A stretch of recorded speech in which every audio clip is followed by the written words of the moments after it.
Hola, ¿cómo están? Venezuela es un país rico en recursos estratégicos, con una posición geoestratégica privilegiada además, que hace esta nación clave en nuestra región América Latina y el Caribe, pero sobre todo tiene en su pueblo una riqueza única. Bienvenidos a nuestro segundo programa especial de Venezuela Decide. Estamos en cuenta regresiva. Nos quedan 2 días para la juramentación del presidente Nicolás Maduro, que va a juramentar junto a una masiva población, ciudadanos que saldrán a las calles en la gran toma de Caracas y acompañarán la defensa de la paz, de la soberanía y la independencia de esta nación. Así iniciamos.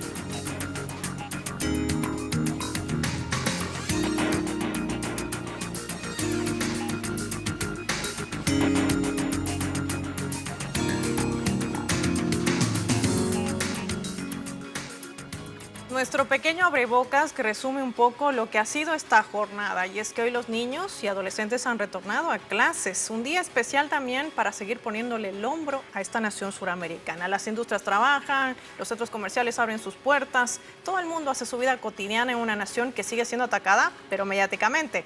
De esto y más vamos a conversar con nuestros invitados. Es un placer tenerlos en nuestros estudios de Telesur. El profesor Ignacio Ramodet, quien es además escritor, doctor en Ciencias Sociales.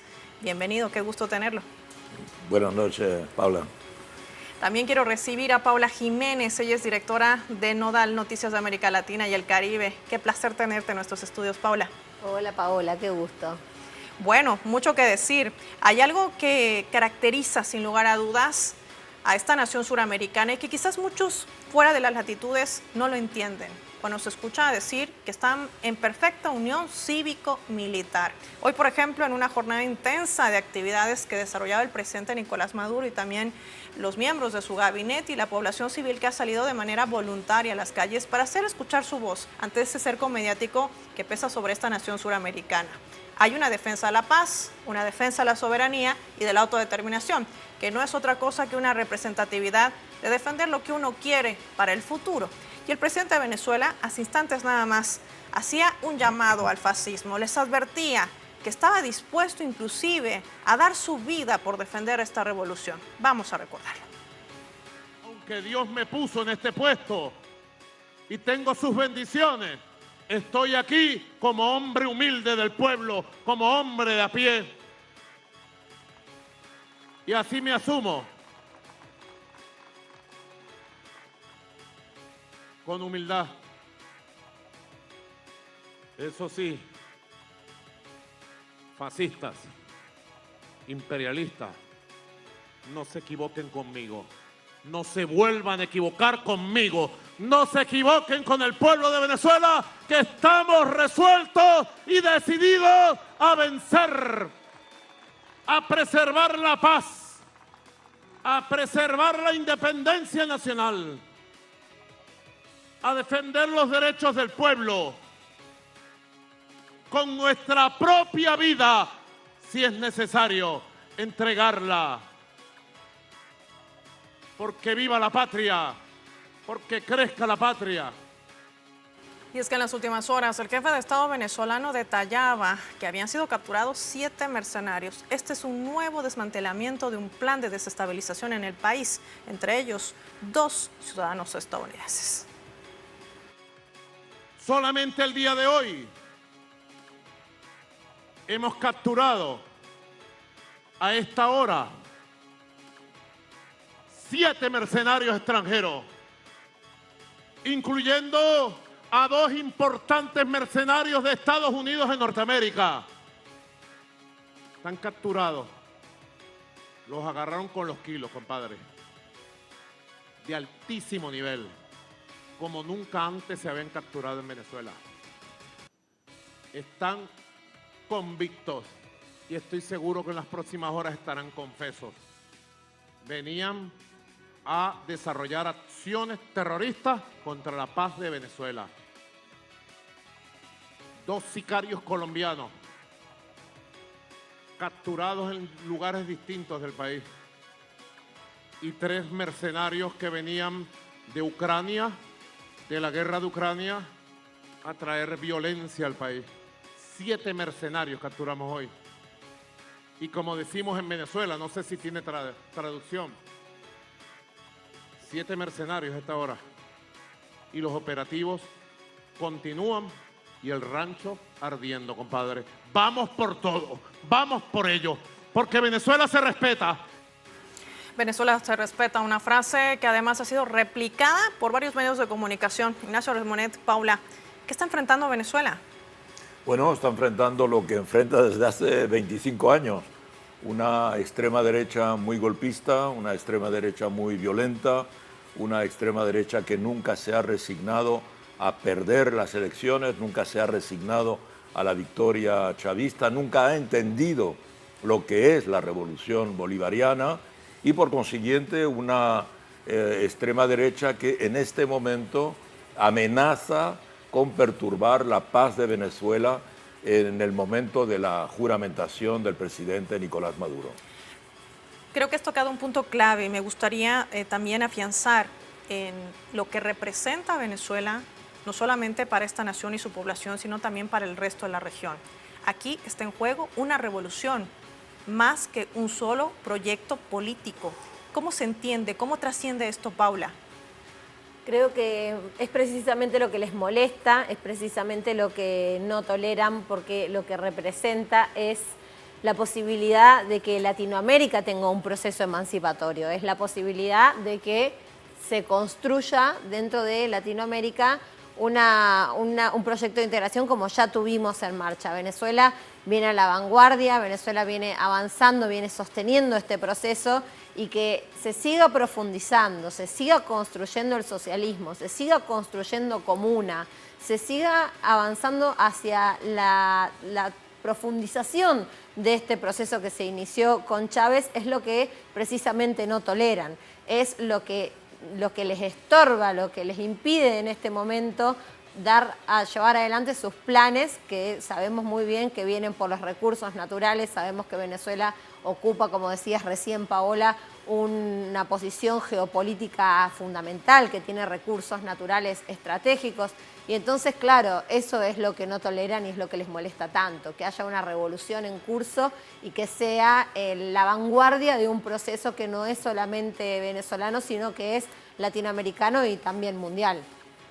Sin lugar a dudas. Y antes de seguir con este análisis, este primer elemento que nos ayuda a entender sobre todo de qué estamos hablando, cuál es esa Venezuela profunda, qué está en juego, qué escenarios se abren y sobre todo, qué se viene para el próximo 10 de enero. Vamos a sumar a nuestra compañera de labores, Madeleine García, porque hay muchas actividades, Madeleine, que se están desarrollando a lo largo de estos días, que además no solamente son por los días previos a la juramentación del presidente Nicolás Maduro. Hay un trabajo amplio que desarrolla esta nación suramericana, que además no descansa, no cesa en el trabajo, porque le sigue colocando el hombro a este país. Bienvenida. Hola Paola, saludos a tus invitados. Pues Venezuela se convierte en la capital del mundo durante todos estos días. ¿Por qué? Por la lucha antifascista, por decirle no a la violencia y por supuesto esperando la juramentación del presidente Nicolás Maduro, que es el presidente pueblo. Y el presidente pueblo no solamente del pueblo de Venezuela, sino como decía Paula, de Latinoamérica. Porque desde aquí se abren los debates y se han abierto los debates para esa lucha emancipadora. ¿A qué me refiero con esto? Bueno, desde aquí se han hecho congresos, se han reunido líderes de movimientos sociales del mundo, campesinos, pescadores, todos los sectores sociales, no solamente de Venezuela, sino del mundo, han hecho vida acá, se han reunido, han sumado sus voces para poder ir a sus naciones a enfrentar esa oleada de violencia, esa avanzada de la ultraderecha venezolana en cada uno de sus países, y para eso había que articularse. ¿Y articularse en dónde? Acá en Venezuela. Venezuela es el gran articulador. Por eso lo que ocurrirá este 10 de enero no es solamente la juramentación del presidente Nicolás Maduro, y por eso la ultraderecha se encuentra de esta manera. Si se quiere, hemos escuchado las voces de la gente en la calle y nos dicen que están desesperados. Yo acabo de llegar, recientemente acaba de concluir esta movilización, esta marcha de la milicia bolivariana de Venezuela, es decir, del cuerpo combatiente de la milicia. ¿Qué quiere decir cuerpo combatiente? Son los trabajadores y trabajadoras de los diferentes sectores, de las diferentes empresas del Estado que se han venido preparando como milicia para defender en sus territorios, es decir, en sus espacios de trabajo, la paz y evitar que se detenga, que haya saboteo en estos sectores, como por ejemplo el sector eléctrico, que recientemente sufrió un atentado, el sistema eléctrico, y se activó este cuerpo combatiente. Igualmente en las otras empresas del Estado venezolano. Así que ellos en el día de hoy marcharon los pescadores, los trabajadores petroleros, los trabajadores del sector construcción, todos los trabajadores en representación de la gran masa obrera de este país, para decirle no a la violencia, sí a la paz, para apoyar al presidente Nicolás Maduro y además para juramentarse con él el próximo 10 de enero. Y además de eso, el presidente Nicolás Maduro lo juramentó como cuerpo combatiente, pero sobre todo como cuerpo para defender eso, la soberanía, la libertad, la paz, es ese compromiso con la patria. Ahora bien, el presidente también firmó por primera vez en este país la activación de una instancia mayor que reúne y congrega a toda la Fuerza Armada Nacional Bolivariana, a todas las estructuras sociales de este país, que incluye no solamente a la milicia, que es el pueblo en armas, sino a todas las estructuras del Partido Socialista Unido de Venezuela, del gran polo patriótico, en esta lucha por la defensa de la paz. Yo cuando hoy veía a la gente caminar en las calles decía lo que ha resistido el pueblo de Venezuela durante 25 años, como decía Ignacio Ramonet. Es decir, ellos no se resignan a que pierden, y pierden porque no tienen ese pueblo que ha resistido durante estos 25 años. Ahora, ¿qué otra cosa ocurrió en el día de hoy? Pues los diputados, hubo una división de los diputados comisiones que han ido a los diferentes poderes públicos de este país, que son 5, el Poder Legislativo, el Poder Ejecutivo, el Poder Judicial, el Poder Moral, el Poder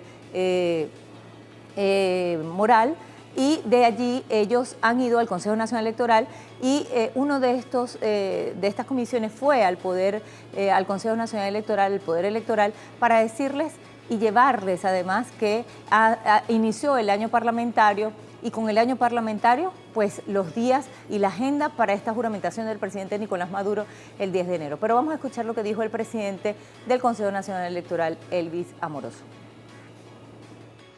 Aquí, el día 10, vamos a juramentar a través de la Asamblea Nacional, como lo establece la Constitución de la República Bolivariana de Venezuela, en presencia de todos los poderes públicos, al presidente electo Nicolás Maduro Moro, quien resultó ganador en las elecciones pasadas del 28 de julio. Aquí no hay otro presidente, es el presidente que resultó ganador, producto de la elección que se dio el día 28 de julio.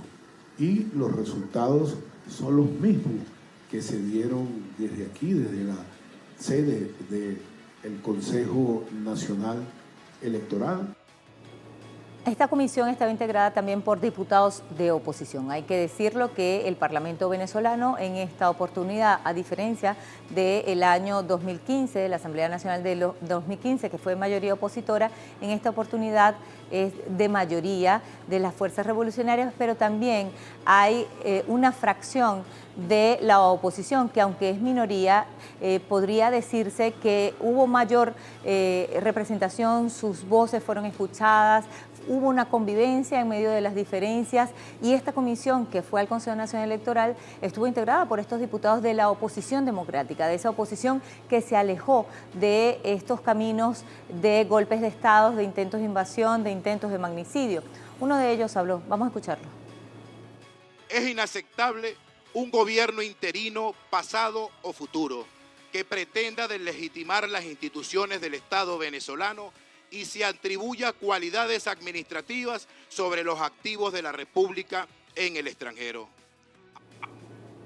Juan Carlos Alvarado es el secretario general del partido opositor COPEI, que emitieron las fracciones o todos los partidos que conforman esta fracción opositora un comunicado en donde precisamente señalan que es inaceptable que sigan robándose todo el dinero de todos los venezolanos que se encuentran en el exterior y que precisamente fue congelado luego que Estados Unidos reconociera un gobierno interino inexistente, pero que sí sirvió para poder construir una arquitectura financiera mundial, una arquitectura que permitiera robar estos activos de todos los venezolanos, robar Citgo, también el oro que se encuentra todavía en el Reino Unido, congelar cuentas de todos los venezolanos y de eso transferir el dinero que está allí para esta supuesta administración paralela, y por eso ellos decían que era inaceptable esta situación y que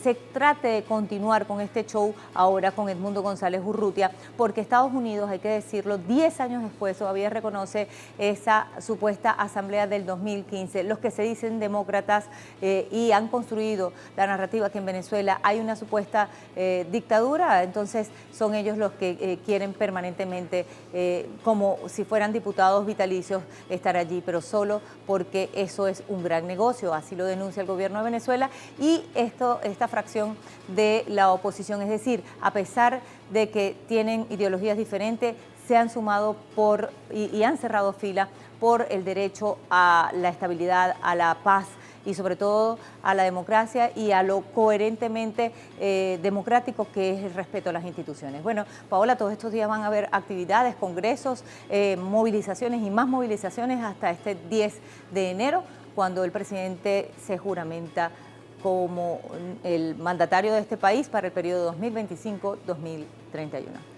Una agenda de movilizaciones que además había adelantado el presidente Madeleine hasta el 4 de febrero, hay que decirlo, arrancó el 2, será hasta el 4 de febrero, actividades, movilizaciones, gente llegando, gente participando. Es que eso es Venezuela. Gracias, Madeleine.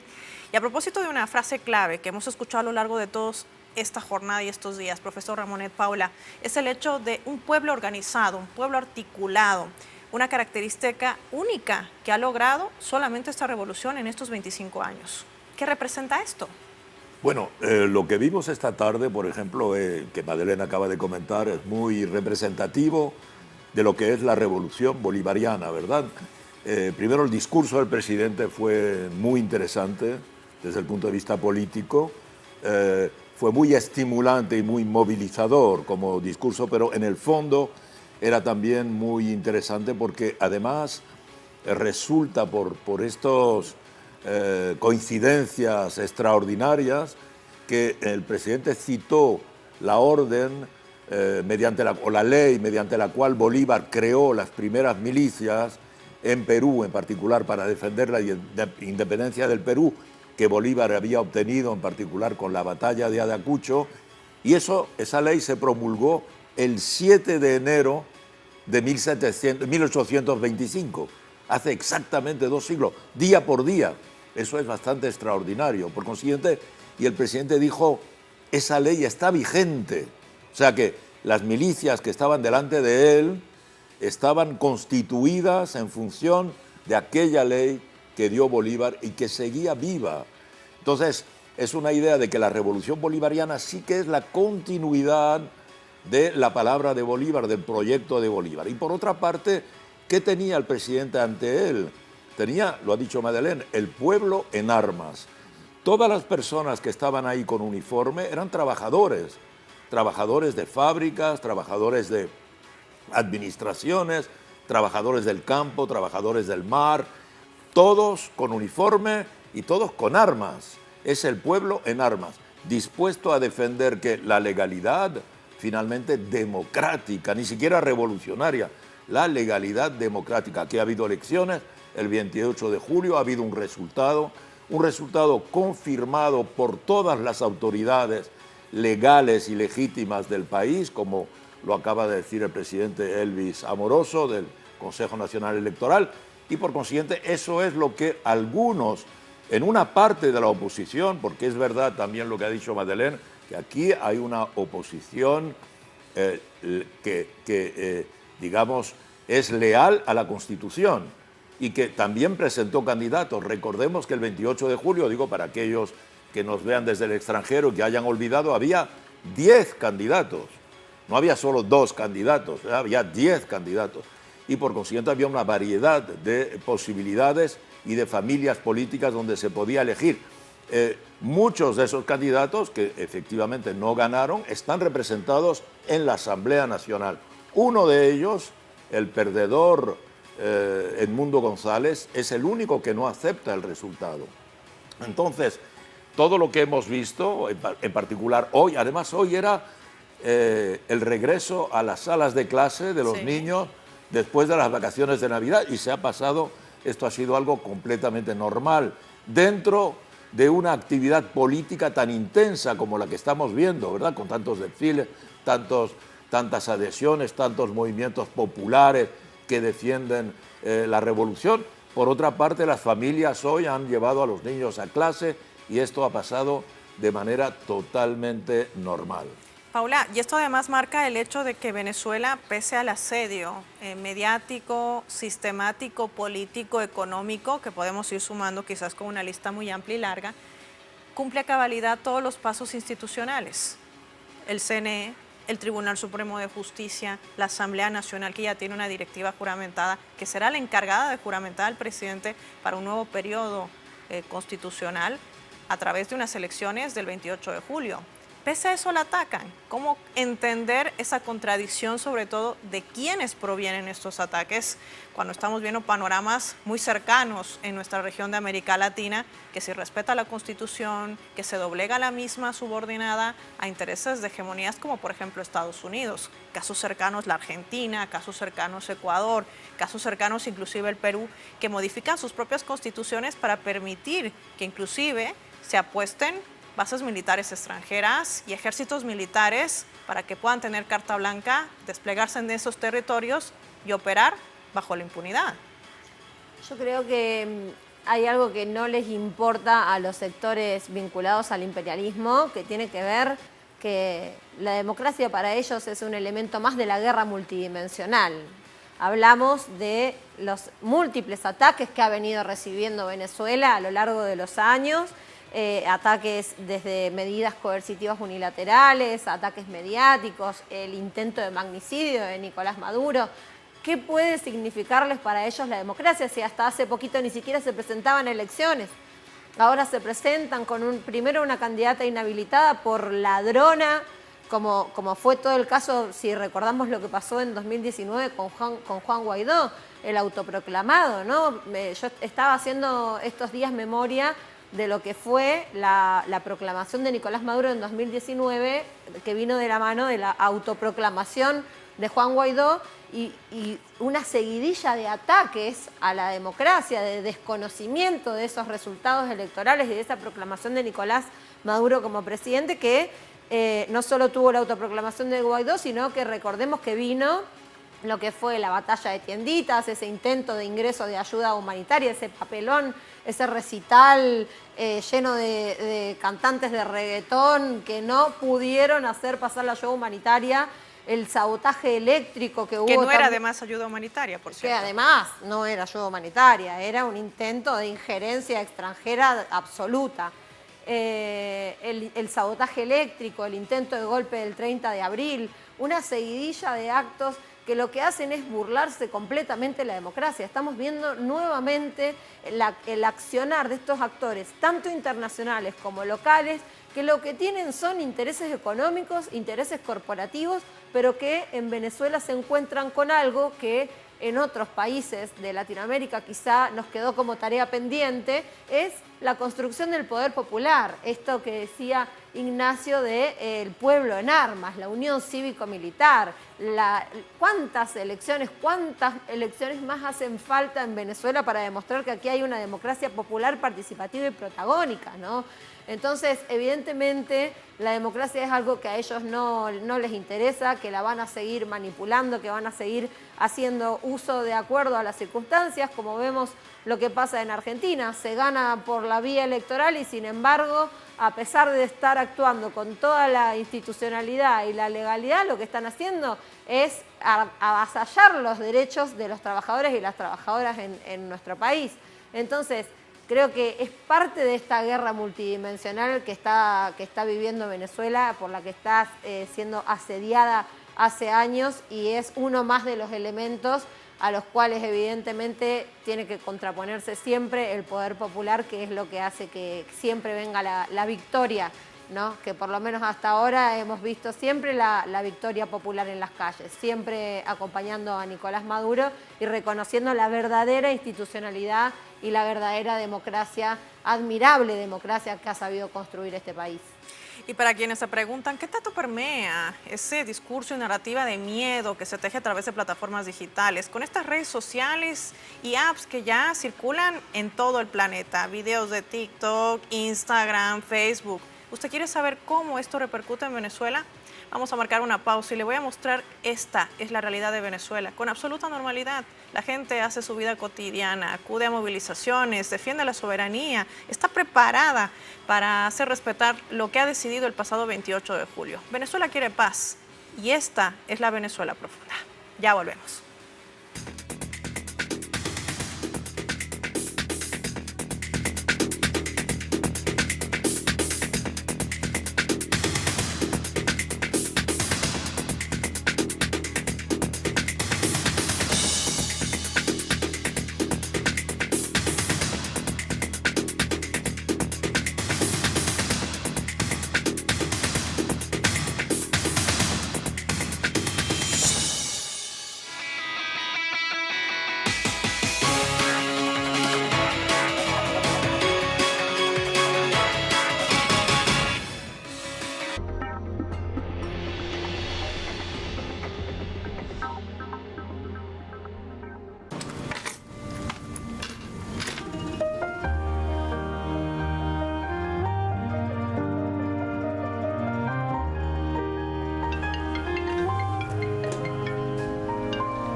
Aló, hijo, ¿te dieron el trabajo? No, mamá, me no gané, mamá.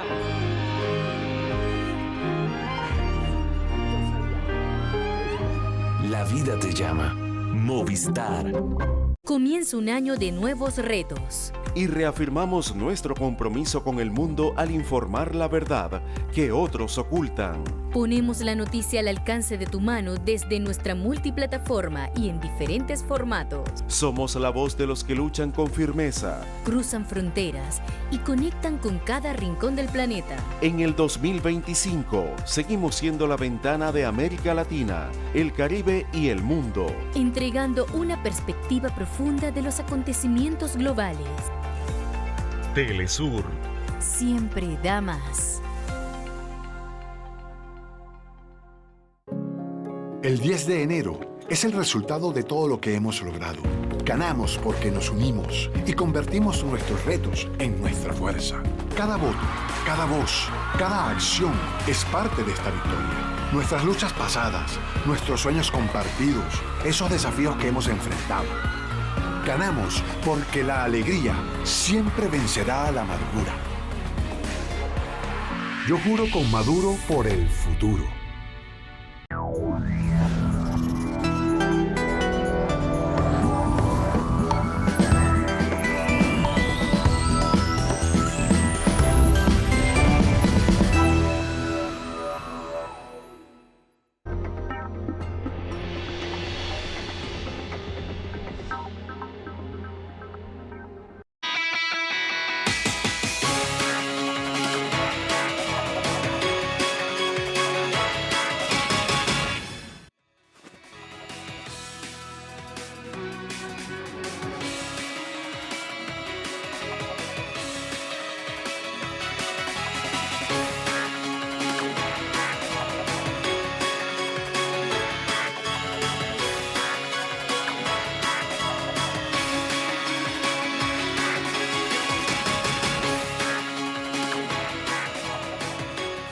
Profesor Ignacio Ramonet, Paula, les muestro un poquito del recorrido en vivo a esta hora de la noche. Caracas, la linda Caracas, que se llena de luces y de gente que también está disfrutando ya prácticamente de estas horas previas.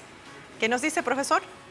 Bueno, que basta que uno se pase por Caracas para ver que hay una tranquilidad completa, una vida, digamos, normal. Decíamos antes que hoy ha sido el regreso a clases, pero también está la ciudad muy tranquila porque es después de las fiestas y durante las fiestas yo estaba aquí en vísperas de Navidad, había una actividad tremenda, en particular los mercados populares en toda la ciudad, muchísima actividad, lugares también de paseo como el Paseo de los Próceres, el Paseo de los Ilustres, que está muy iluminado, donde han venido todos los niños y todas las familias de Caracas a pasearse. Y esto desmonta además una estrategia, ¿no?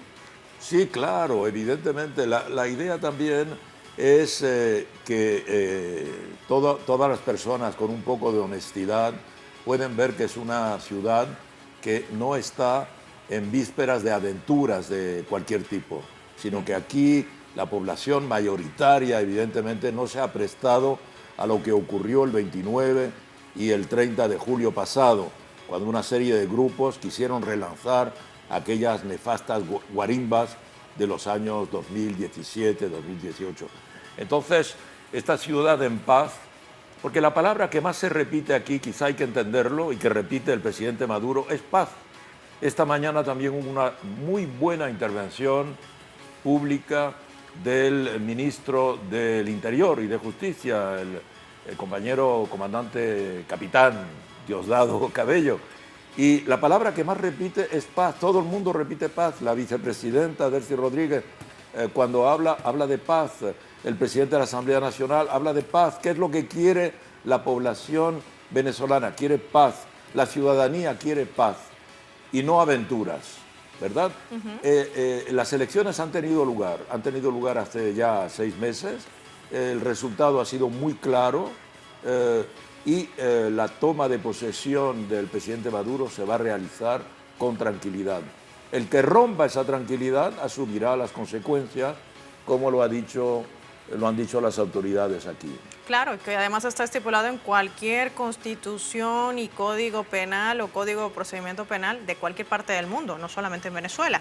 Y a propósito de esto, es que es fundamental esa palabra que tiene un significado potente y que plasma también una estructura, la paz, porque garantiza el desarrollo de cualquier tipo de población. A eso se debe también lo que está viniendo haciendo Venezuela con el desarrollo de sus motores económicos y con un plan de 7 transformaciones. Muy temprano esta jornada también la vicepresidenta ejecutiva de Venezuela, Delcy Rodríguez, quien además funge en el cargo de ministra de Petróleo, tenía una reunión importante con miembros de PDVSA, la empresa estatal de petróleos, donde además ha trazado una nueva hoja de ruta. Vamos a revisar, les propongo que veamos lo que ella decía muy temprano en el marco de esta reunión. Durante el encuentro de trabajo, dice, abordamos la nueva estructura del Ministerio de Hidrocarburos con el objetivo de consolidar sus capacidades controladoras y de diseño de políticas públicas en los ámbitos de producción, comercio, diversificación e inteligencia artificial para potenciar las grandes capacidades energéticas de Venezuela a favor del bienestar del pueblo y el desarrollo integral del nuevo modelo económico venezolano. Esto es clave, sin lugar a dudas, Paula, porque ya está marcando lo que es prácticamente el rumbo, ese norte que va a tener Venezuela y que no ha podido ni siquiera ser mellado por más de las 930 sanciones ilegales que pesan sobre esta nación. Sí, claro. Las medidas coercitivas unilaterales marcan muy fuerte, acotan, asfixian y sin embargo uno camina por las calles de Caracas y también por los distintos estados. Yo cuando estuve participando en lo que fue el proceso electoral del 28 de julio en la campaña, estuve en distintos estados recorriendo y lo que se observa es una situación de prosperidad económica, de consumo. La gente está en las calles, está consumiendo, hay emprendedores, hay algo que si lo compara con lo que era la realidad en 2017, 2018, ha habido un crecimiento y un desarrollo enorme de la economía, de la productividad, que parece el milagro venezolano, ¿no? Cómo con tantas medidas coercitivas unilaterales, aún así se logra llevar adelante un modelo de desarrollo que garantice la prosperidad para el pueblo venezolano. Me parece que ese es el rumbo que tiene claramente trazado el gobierno y es el que se ha decidido profundizar en esta nueva etapa. Creo que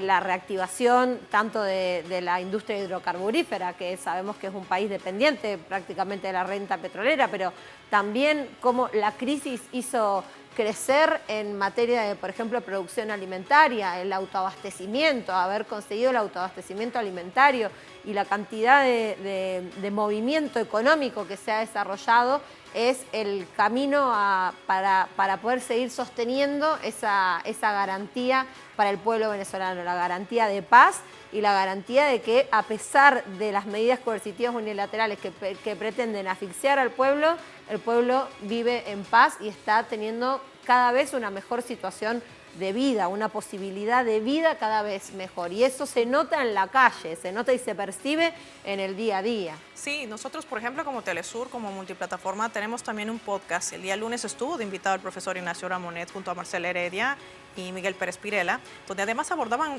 algo que me llamó poderosamente la atención y voy a aprovechar para repreguntarle. Usted decía, es que Estados Unidos, la oposición radical de Venezuela quiere orillar a un Donald Trump, presidente electo de Estados Unidos, a mantener una política de confrontación contra esta nación suramericana, contra Venezuela.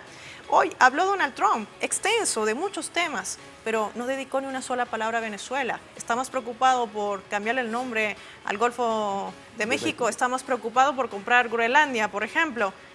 Pero Venezuela parece no estar en su agenda. ¿Qué está pasando? Exacto, y esta es una muy buena constatación que haces, Paola.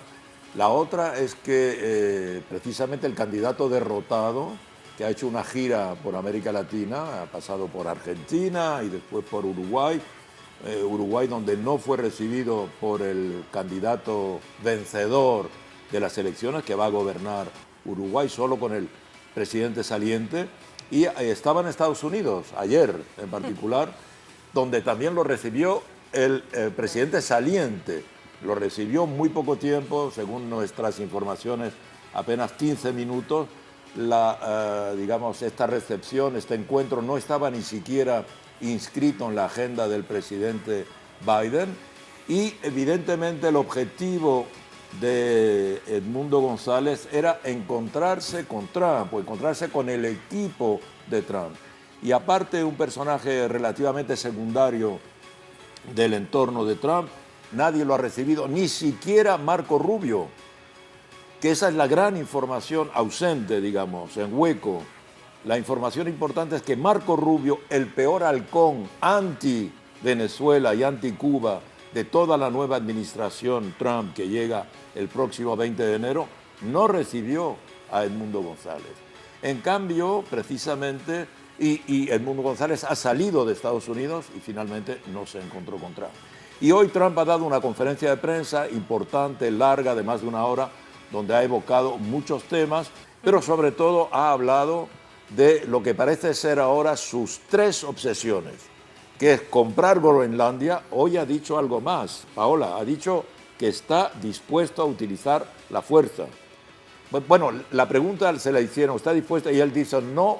Descarto. No aparto esa posibilidad. Sí, claro. Y para el Canal de Panamá también, porque sí, ahora claro, se ha obsesionado con el Canal de Panamá. Interesante también decir aquí que la próxima etapa del candidato derrotado es Panamá. Y uno dice, el presidente de Panamá, que ha negado que va a recibir a Edmundo, vamos a ver si lo recibe o no. Pero creo que el presidente de Panamá tiene mucho más que hacer creando una coalición, ¿verdad?, de alianzas en toda América Latina, incluso con Venezuela, evidentemente para defender su canal, porque su canal está hoy día amenazado. Que además recordemos que Venezuela ha sido uno de los primeros países de la región, tras las declaraciones altisonantes de Donald Trump, que emitió un comunicado respaldando la defensa de la soberanía del Canal de Panamá a favor del gobierno y pueblo panameño. Y el presidente ha hecho varias declaraciones diciendo que el que Panamá no se lo regalaron a los panameños, Panamá lo conquistaron. Los panameños hicieron 2 guerras de independencia, la primera contra España y la segunda contra Colombia, ¿verdad? Se separaron 2 veces, o sea, tienen mérito. El canal no le ha sido regalado a los panameños. Y el presidente fue muy solidario con Panamá. Así que es extraño que ahora, cuando el canal está amenazado, ¿verdad? El tercer tema que obsesiona a Trump en este momento es México, obviamente. Le quiere hasta quitar el nombre del Golfo, ya es el colmo, ¿no? Y ha dicho hoy de nuevo que exige que México cierre la frontera, selle la frontera, que por ahí no pasen millones de inmigrantes. Entonces, y los otros temas no los ha abordado. Es muy significativo de que, digamos, esta gira que ha hecho la oposición, esta agitación que tiene la oposición con algunos ex candidatos conservadores, expresidentes conservadores, es una gira con una intención mediática, de agitar a los medios únicamente, porque esa gente existe en ese mundo mediático, en Media Land, un Media Land, pero eso no tiene realidad. Yo me acuerdo que el presidente Nicolás Maduro durante mucho tiempo decía, nosotros somos de verdad. ¿No te acuerdas, Paola, cuando decía, sí, claro que somos de verdad, nosotros somos de verdad. Aquí hay un país de verdad, hay una revolución de verdad, hay un presidente de verdad, hay un gobierno de verdad que está gobernando. No esas cosas en las nubes, ¿verdad? Y en los medios que pueden existir porque no son realidad. Medialand, que además está conformada por expresidentes o presidentes salientes, ¿no? Porque se reúne antes de la antesala, quizás para hacer una reunión de despedida. Puede ser parte del plan que aún no lo han hecho público a través de las plataformas digitales.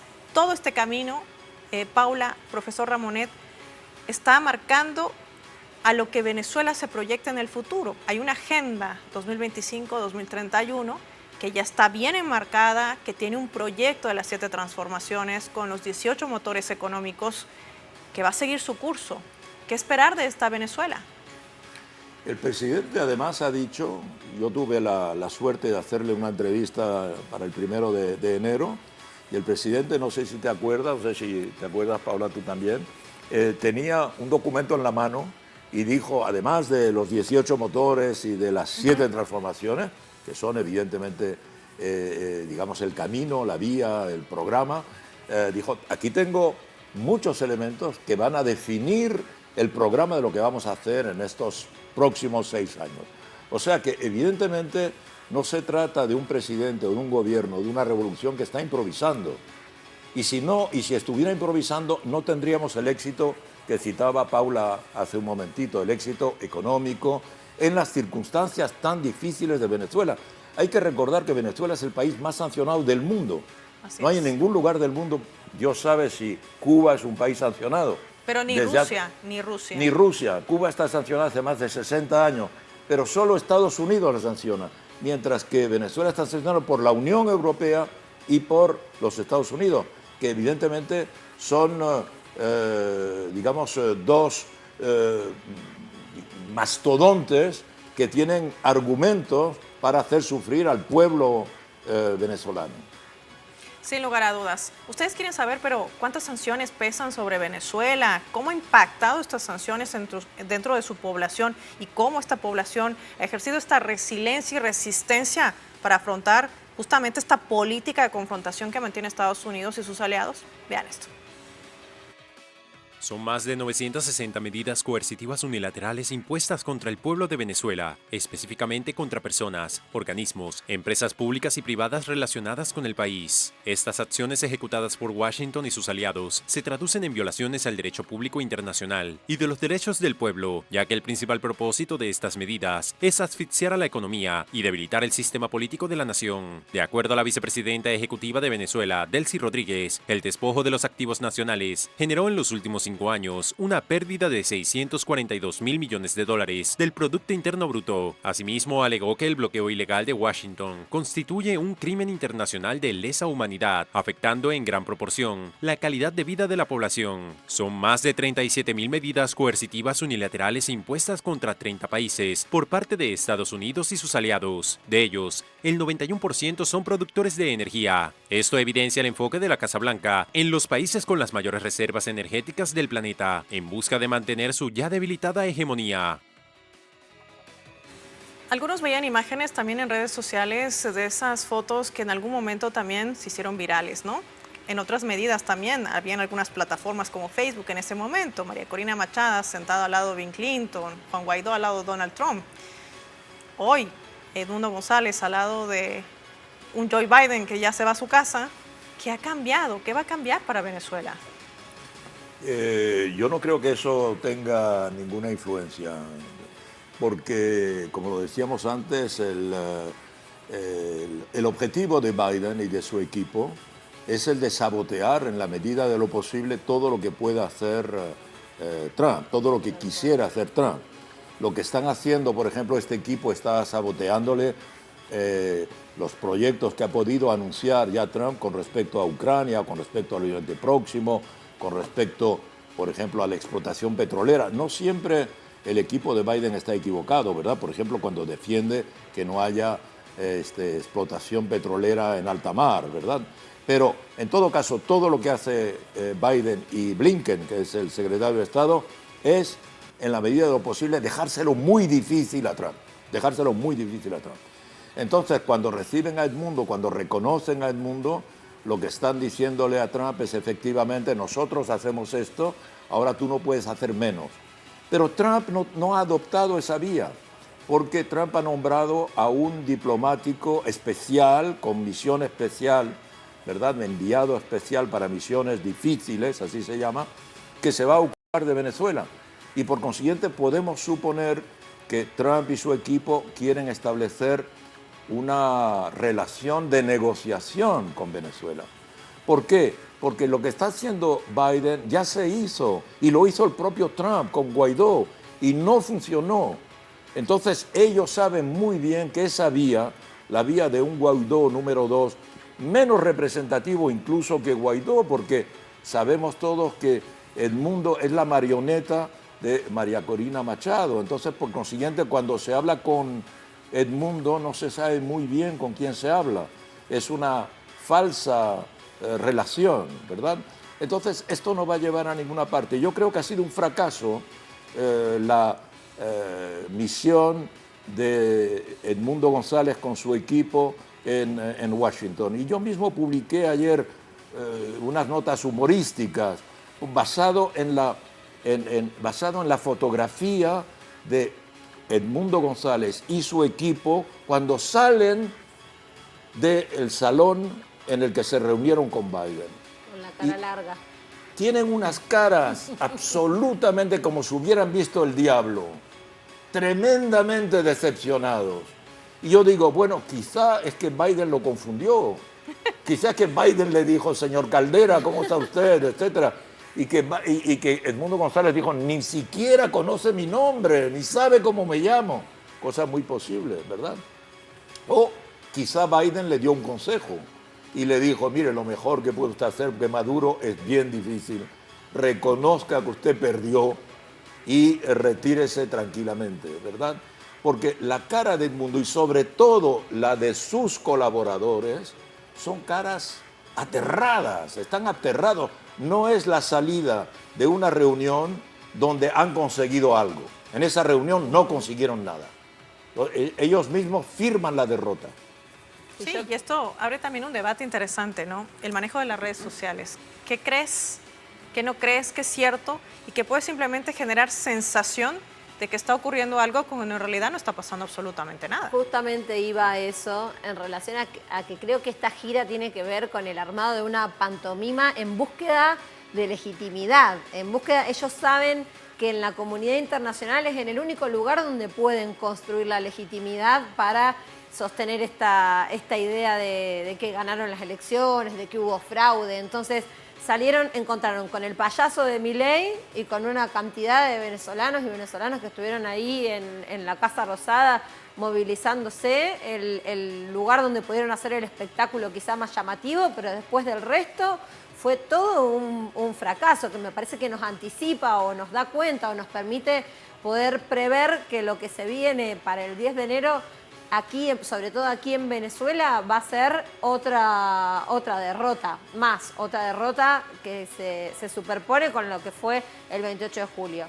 Lo que sí creo que ellos tienen la fortaleza afuera y acá adentro María Corina está desesperada llamando a movilizar, tratando de encontrar adeptos. Ya venimos viendo cómo se han ido desmontando las movilizaciones que fue haciendo posterior al 28 de julio y cómo la gente no tiene ganas, no está dispuesta a poner su cuerpo a la violencia. ¿Y por qué crees que ha pasado esto? Porque esa es una cosa que podría llamar la atención afuera, ¿no? De pronto te mostraban imágenes supuestas de multitudes de ciudadanos a favor de esa extrema derecha, de esa ultraderecha movilizados, pero eso fue mermando a que creo que pocas personas un puñadito de personas. Pero ¿a qué responde? Hay una guerra de narrativas y evidentemente lo que ellos tienen es solamente una narrativa.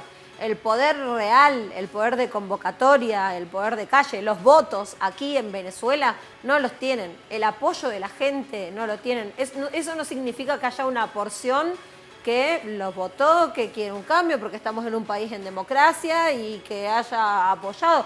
Pero de ahí a llevar adelante un plan de reconocimiento y que vayan a querer poner el cuerpo y que vayan a salir a defender esta narrativa, hay una contraposición entre la narrativa y la realidad se demuestra en las calles y en el pueblo venezolano. Se vio en las Navidades, se vio ahora con este comienzo de clases en paz, se puede observar que Venezuela no quiere conflicto, el pueblo venezolano no quiere guerra, no quiere confrontación, no quiere de nuevo volver a pasar lo que tuvo que pasar con Guaidó, porque recordemos que tuvo un costo enorme en la autoproclamación de Guaidó, pérdida de activos, todo lo que significó el sabotaje eléctrico, el desmontaje del servicio y que todavía se está intentando trabajar arduamente para restablecer, tiene su costo. Entonces, ¿quién quiere nuevamente volver a perder esta estabilidad y esta tranquilidad en la que está viviendo el pueblo venezolano? Entonces es una narrativa de las redes, de la comunidad internacional, de TikTok,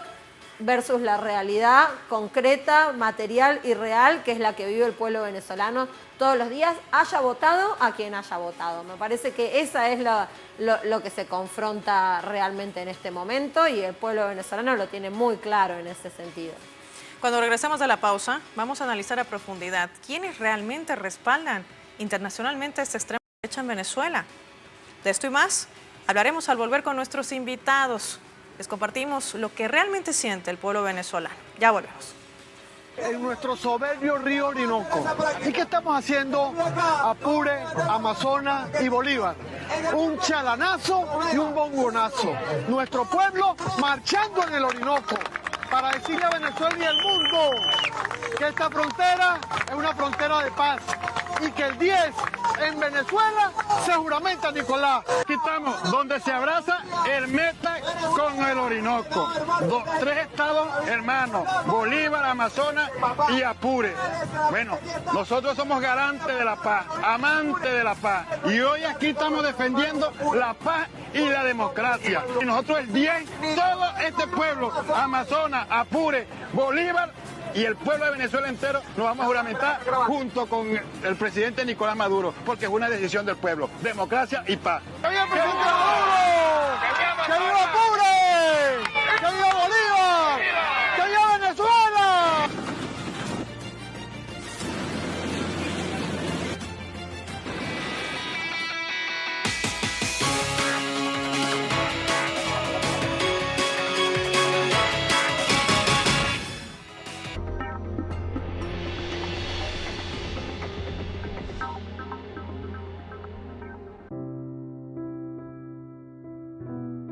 Nada puede durar tanto. No existe ningún recuerdo, por intenso que sea, que no se apague. 7 de enero de 1986, fallece Juan Rulfo.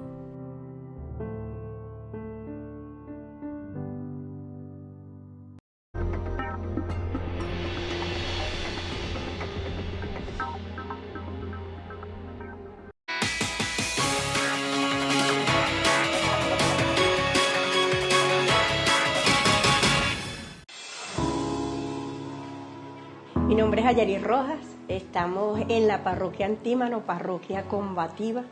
Estamos en una organización de base del poder popular donde el 85% es mujeres constructoras integrales. Este proceso se nos da gracias a la creación de la Gran Misión Vivienda de Venezuela y mancomunado, engranado, en una tríada perfecta, Estado, institución, por supuesto, poder popular, logramos nuestro objetivo. ¿Por qué nosotras y nosotros vamos este 10 de enero a juramentarnos? Estamos garantizando este proceso inédito, inclusivo, democrático, porque es el conductor de victoria, porque gracias a él, digno hijo de Chávez, hacemos esta revolución irreversible. Este 10 de enero yo juro con Maduro por el futuro. Juramos. Yo juro con Maduro por el futuro. Es que no solamente los ciudadanos van a juramentar junto al presidente Nicolás Maduro, defendiendo la paz, la soberanía y la autodeterminación de elegir a sus autoridades, poder tener esa potestad de decidir quién me gobierna, por cuánto tiempo, qué leyes quiero, cómo dinamizo también mi vivir y mi entorno. Eso es la democracia, participativa, protagónica y sobre todo popular. El camino a un Estado comunal es una clave también por la que apuesta la paz en esta nación suramericana. Hay una declaración que yo quiero compartirles, se dio también esta jornada. El gobernador del estado Táchira, Freddy Bernal, salía ante los medios de comunicación a hacer una aclaración de algo que también ha formado parte de ese mediático envolvimiento de las plataformas digitales. Gente militarizando Venezuela, decían unos, otros decían se cierran las fronteras. Esto es lo que decía el gobernador. Lo vemos. Ahí lo tienen. No hay un porqué para cerrar la frontera. En Táchira las autoridades policiales y militares tienen absoluto control de los 164 kilómetros que la conforman. Y está hablando justamente de esta frontera común con Colombia. Una frontera que además garantiza un movimiento económico y que fue justamente una de las garantías del restablecimiento de las relaciones entre Venezuela y Colombia, un paso fundamental que lo ha dado el gobierno a la cabeza del presidente Nicolás Maduro. Sí, bueno, la prueba es que en el exterior hay un relato que dice que Venezuela en realidad es un país en este momento militarizado. Se publica esta mañana un gran periódico de lengua española en Madrid, publicó un artículo presentando al país con una serie de fotografías donde solo se ven militares en toda la ciudad, con informaciones falsas, por ejemplo, diciendo la autopista a La Guaira está cortada, cosa que en realidad sabemos que se anunció para el 13, mucho después de la toma de posesión. Es la idea de que aquí es una fortaleza militar y si el presidente Nicolás Maduro puede juramentarse el 10 es porque lo van a proteger cuerpos militares, pero no el pueblo. Este es el relato. Por consiguiente, una declaración como la de Freddy Bernal es una declaración que demuestra que las fronteras están abiertas, se circula, aquí ya hemos dicho hasta qué punto la vida es normal en este momento en Caracas. Quien ve Telesur ve constantemente reportajes donde se muestra la vida en Caracas con toda naturalidad. No son imágenes, digamos, creadas electrónicamente o por informática, son reportajes auténticos que cada uno puede ver. Entonces, Venezuela está viviendo su vida institucional, su vida democrática, de manera completamente normal. Aquí en este momento hay 2.000 observadores extranjeros. Van a venir cantidad de jefes de Estado, contrariamente a lo que se dice. Va a haber decenas de países representados en la toma de posesión. Este no es un país aislado, ni es un país que se ha autoaislado.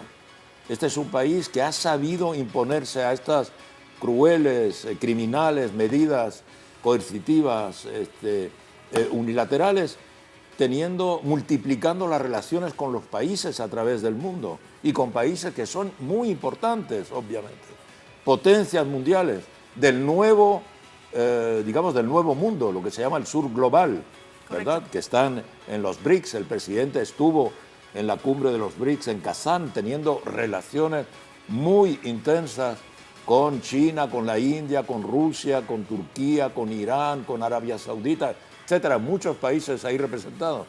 Entonces, es un país que tiene mucho apoyo, independientemente de las características políticas de los países. Y yo creo que todos estos países, todo este trabajo diplomático que ha hecho Venezuela, que es un país hoy día muy apreciado en África, en Asia, en América Latina, se va a ver también este 10 de enero. Se va a ver porque aquí va a haber una representación muy importante y que va a sorprender a muchos periodistas que tienen este relato como de que esto es un gobierno acorralado. Es absurdo, es absurdo. Paula, ¿tu percepción qué más vamos a ver el 10 de enero? Yo creo que nos vamos a encontrar con una Venezuela movilizada. Creo que las calles van a estar llenas de pueblo. Creo que el pilar de esta revolución, el pilar de esta victoria electoral precisamente es el pueblo, y es el pueblo movilizado, es el pueblo en la calle y es el pueblo dispuesto a defender la revolución con su propio cuerpo y con su propia vida. Me parece que eso da cuenta del compromiso de lo que han significado los 25 años de construcción. No han sido en vano, no ha sido simplemente la construcción de una institucionalidad o una reforma constitucional que dio garantías y derechos, sino un protagonismo popular que da cuenta de la profundidad de cómo realmente penetró en la vida cotidiana de los venezolanos y las venezolanas. Entonces, esa predisposición a salir a la calle, a defender la revolución, a defender este proceso, es lo que se llena y que además viene de la mano de alegría, de emociones, lo que se vive cuando hay movilizaciones populares en Venezuela. Es un clima de algarabía y de celebración, totalmente contrario a lo que quieren mostrar en los medios de comunicación. Uno observa esta narrativa que dicen es un régimen, hay una tiranía, se están violando los derechos humanos, hubo fraude. Cómo eso confronta con lo que se encuentra en la calle cotidianamente, ¿no? Un pueblo que realmente está dispuesto a defender no es solamente la proclamación de Nicolás Maduro como presidente, sino es la afirmación del camino y del rumbo de la revolución bolivariana para los próximos años. Me parece que eso es lo que fundamentalmente y estructuralmente nos vamos a encontrar estos días, además de, como decía Ignacio, el apoyo internacional que confronta con esta idea de aislamiento, donde nos quieren mostrar que Venezuela es un régimen que no tiene diálogo absolutamente con nadie, todo lo contrario. Paula Jiménez, profesor Ignacio Ramonet, gracias por su presencia y por contar la verdad de Venezuela. Gracias, Paola. Muchas gracias, Paola. Y es que Venezuela ha trascendido no solamente en tener esos nexos, en trazar esas alianzas estratégicas con estos países, que la consolida también en un desarrollo no solamente político y económico, sobre todo social, pero también cultural. Una de las alianzas principales y primordiales que hacen a estos pilares fundamentales de esta nación bolivariana. Esta es Venezuela. Será hasta un próximo encuentro.